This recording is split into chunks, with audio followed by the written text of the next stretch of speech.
This is the perpetual opening of Open Book. It's how to get Scott in the frame. We've been working on this for 5 years. What if I move to the left? I think you're good. All right. Yes, you're good. Hi there, Mo McGee. Seems to be a new name. Yeah, that's nice. Yes, we have a lot of new people joining us. It's wonderful. And Claw 2 forever. John Mahoney bought stuff today. Well, this is good to know. This is good to know. Listen. Yes. Keep propping up our economy, please. I bought a book today. You did? I bought Ben Taylor's book. Ben Taylor's book. On Willa Cather. And when we get it, we'll have him on. We'll have, yes. Studs Terkel, working. Wrote this book when I was a kid. Very influential on me. Studs was very influential. I'm going to tell some stories. I was honored enough to write the intro to this beautiful... I remember that now. ...folio edition of Studs Terkel's Working. So let me just read it on this Labor Day. The author of the intro, me, who begins by saying, Americans work. I don't think we work harder than any other people, but ask an American to introduce themselves and they say, I'm a plumber, I teach 6th grade, I drive a truck, I'm a nurse, a numbers cruncher, a data analyst, a cop, a cook, I'm in tech, I sell. Work is what we do. It's what and who we are. The happy accident of life settled Studs Terkel in Chicago, that most scrappy and rambunctious American city that made its motto the city that works. Carl Sandburg's Chicago, flinging magnetic curses amid the toil of piling job on job. There was a tall, bold slugger set vivid against the little soft cities. I met Studs Terkel when I was a child. He knew my father, a comedian, my mother, a showgirl. An old showgirl will be so identified into her 80s. As a young student, I was exhilarated by the light he helped shine on our city with his radio show, the creative engine by which he began the best-selling books which helped create the craft of oral history. But I got to know Studs as a young man when I came to work in the same radio studios where he was the reigning legend. He remembered my father, who had died by then. Funny guy. We need funny guys. And my mother rather more vividly. Oh, beautiful day. When I told him I'd grown up just a block north of Division Street and had read his Division Street in high school, Studs' eyes narrowed. Then he spewed smoke, if merely from his cigar. You mean you read the book because you had to, he barked? You didn't even fucking buy it? And I'm supposed to be flattered? When you saw Studs day in and out, he was a short man with a strong, spry step and surprisingly aristocratic swept-back silver hair, who always wore a red and white checked shirt, albeit from Brooks Brothers, the only retailer who said that still sold a shirt of such conspicuous proletarian aspect. A black knit tie lowered to half-staff, whether he was about to sip martinis or deliver a funeral homily. Red socks, bunched at his ankles, battered gray hush-puppy shoes, and always the dripping wet stub of a cigar which Studs used to hail all, hiya, hiya, hiya, pally. Studs was a legend. He'd also become a character. He told jokes that made people who loved him groan and shout, Studs, stop, please. He'd take a stack of mail and retire to a stall in the loo to read aloud between flushes phrases he found praiseworthy or outrageous. He'd return, a tad glassy-eyed from a late lunch that included an early martini, snatch a cushion from the couch and curl up on the floor of the station's record stacks.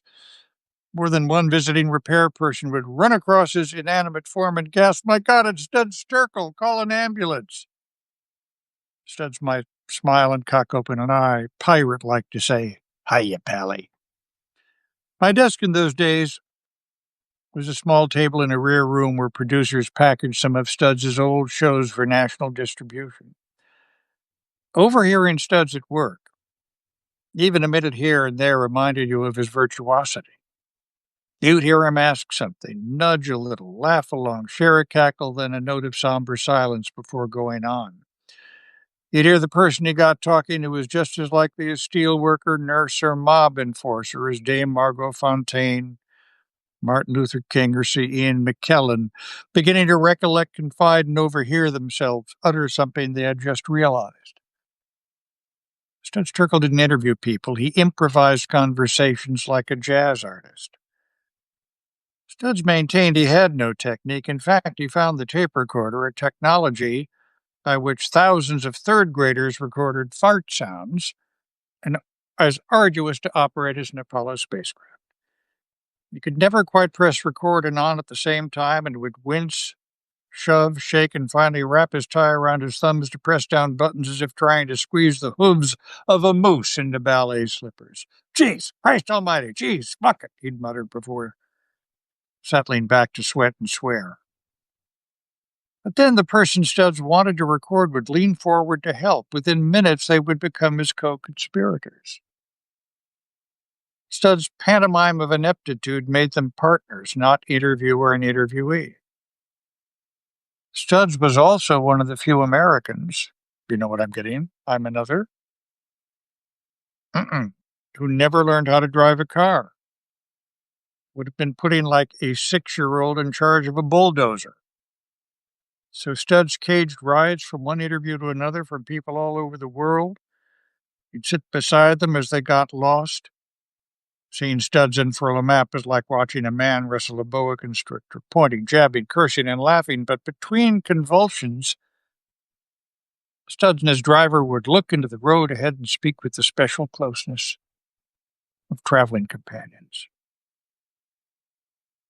I go on a little bit about his history and oral history.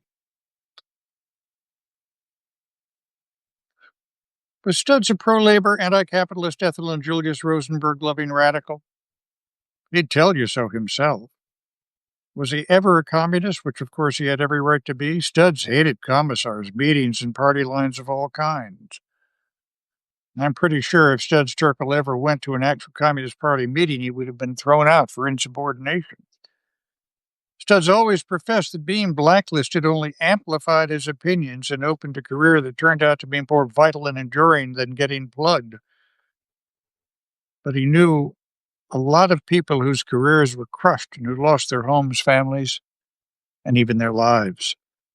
Studs found it distinctly cruel to deprive a man or woman of work, their right to earn a living, to feel useful, and leave a mark in the world. As he puts it in working, to be remembered was the wish, spoken and unspoken.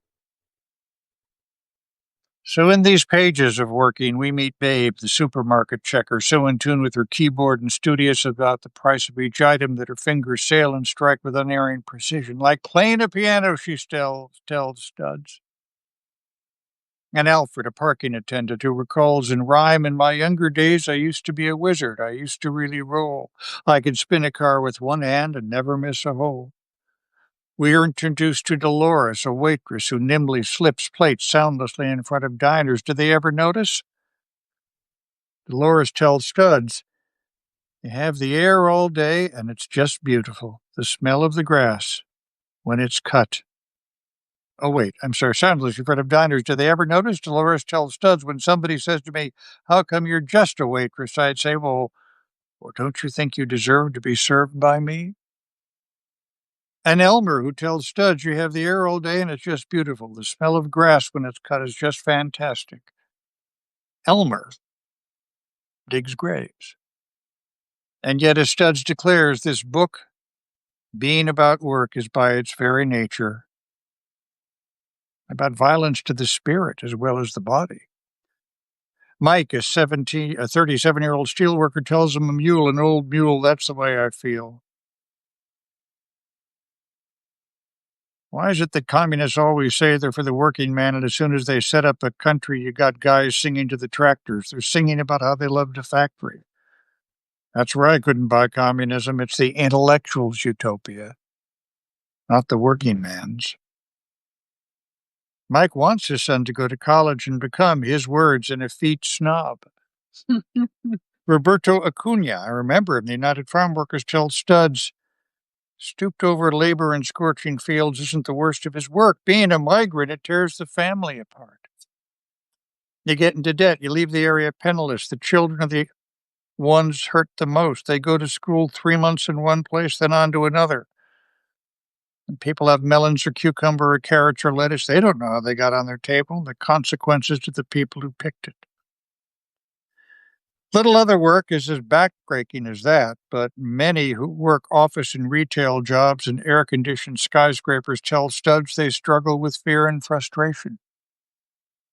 Ernest, a bank auditor, says the job is boring, it's real repetitious. People aren't treated as good as an IBM machine is. Nora, staff writer for a healthcare institution, tells Studs, I think most of us are looking for a calling, not a job. Most of us, like the assembly line worker, have jobs that are too small for their spirits. Police officers and firefighters like Tom in Brooklyn have jobs that make them proud. You see them come out with babies in their hands. You see them give mouth to mouth when a guy's dying. Tom tells Studs, it shows something I did on this earth. And yet, police and firefighters, researchers call them protective service employees, now have among the highest rates of suicide. Work, Studs writes, is about a search for daily meaning as well as daily bread, for recognition as well as cash, for astonishment rather than torpor, in short, for sort of life rather than a Monday through Friday sort of dying. You can read about Frances, a switchboard operator who confessed she sometimes eavesdropped on phone calls. The night goes faster, and realize many modern readers may wonder, what's a switchboard operator? Lots of those people who were so eloquent in these pages did work that no longer exists. Many more had jobs now destined to disappear.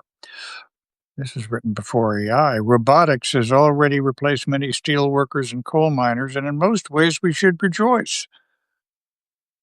Thousands of miners and steel workers used to die on the job each year, and still do around the world. Skill and craft are being replaced by software. Algorithms are overthrowing actual experience.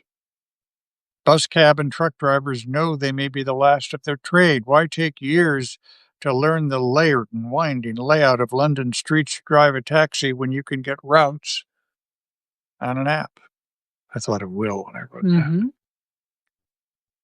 But do many accountants, solicitors, restaurant servers, and even surgeons realize that robotics may soon relieve them of their jobs too? The movie stars caught on to how many hits are now created by animatronics, not star power. For that matter, there are algorithms that can write, but few technologies come cheaper than writers. Software, updated to the millisecond, is replacing knowledge and judgment, whether it really does or not. Gigs are replacing jobs, and many people today find they need more than one just to get by.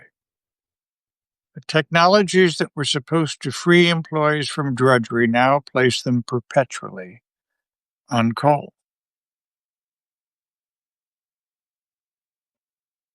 We may spend even more of our lives today working and feeling less fulfilled. The miners, teachers, cops, admin, line cooks, and stewardesses Studs helped make so expressive in working may help us see more clearly into a struggle for our lives now. Can we create work that will give us a sense of worth, pride, and meaning? For what will we be remembered? That's really nice.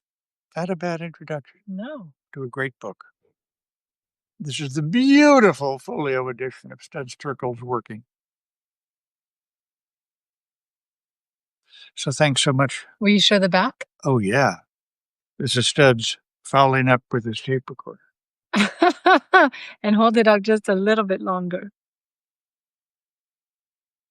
Wonderful. There. So thanks very much for being with us tonight on our open book on Labor Day. Happy Labor Day. Thanks to everybody doing such important jobs out there. Thanks for everybody helping to make our lives better. I had a tweet today saluting a daughter who helped open the deli at 6 a.m. And a lot of people had a better day because that deli was open. And one way or another, that just obviously happens all over the country, so many places. So thank you very much for being with us. And sorry, she Yes, had the sir. key to the locks. What did he say? She had the key to the locks. The key to the LOX. locks. Oh my God. Yeah, Phil. Yes. So thanks very much for being with us tonight in our open book. I should show this to from our friend Ann Patchett. Parnassus, a good place to order books. your books. Good place to order your books. So thanks for being with us tonight. See you later. Take care. Bye-bye.